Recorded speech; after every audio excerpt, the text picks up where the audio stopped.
नमस्कार मित्रांनो, मेथी लावणे हे खूप सोपे आहे, पण याचे पाण्याचे आणि खताचे नियोजन करणे खूप महत्त्वाचे आहे. याच्यामध्ये भरपूर प्रमाणात विटॅमिन्स आणि मिनरल्स आहेत.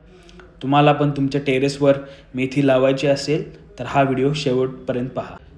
पहिल्यांदा मेथी लावत असताना ग्रोईंग बॅगची साईज ही 18x9 किंवा 6 इंच असली तरी चालेल.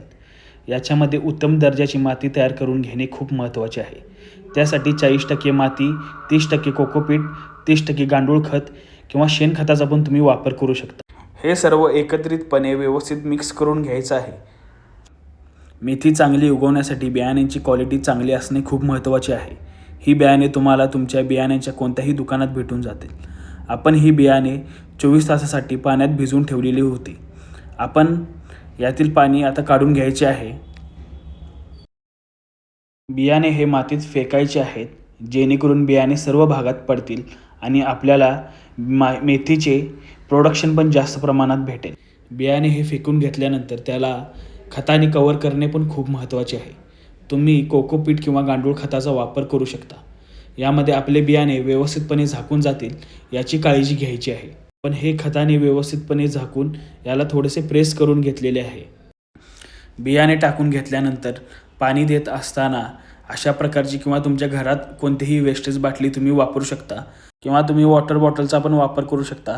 मी एक घरगुती जुगाड म्हणून याचा वापर केलेला आहे, जेणेकरून याच्यातून पाणी देत असताना तुमचे बिया इकडे तिकडे पसरणार नाहीत आणि पाणी देत असताना पाण्याचा फ्लो पण व्यवस्थित मेंटेन करून ठेवता येईल.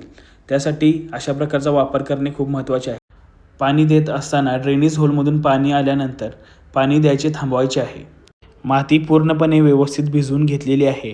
3 दिवसानंतर मेथी हळूहळू करत उगायला सुरुवात झालेली आहे. हे 7 दिवसानंतर मेथीचे चांगल्या प्रमाणात भरगच्च असे मेथी आलेले आहे याच्यामध्ये. आता हे 12 दिवसानंतरचे अपडेट आहे.